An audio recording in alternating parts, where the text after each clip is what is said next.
So ito ay mga idol, may nagkataguktok daw. Papakita ko sa inyo, nagkataguktok daw ito. Oh. Oh.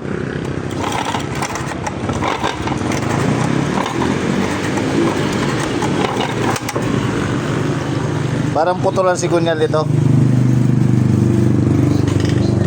Putol ang sigunyal, crankshaft. Titingnan muna natin, titingnan.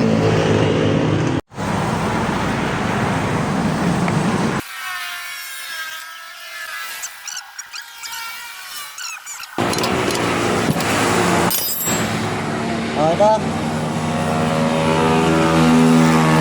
Yan. Tinigil daw para baka daw sadyang tinigil na dahil hindi na umandar. Oo. Oh, ayan oh. Oh. Pwede pa, bibili kang tumilyo. Ayan. Ayan ang kanyang ribot oh. Naiwan. Ito mga idol oh, stainless yung ating nilagay. Stainless, kahit na ilang beses mo baklasin, hindi siya nalulustred. Madali pa ito siyang higpitan. Pag ordinary, pwede rin naman ordinary. Kaso, pag higpit mo pa lang, pag malakas-lakas ang higpit, lustred talaga siya.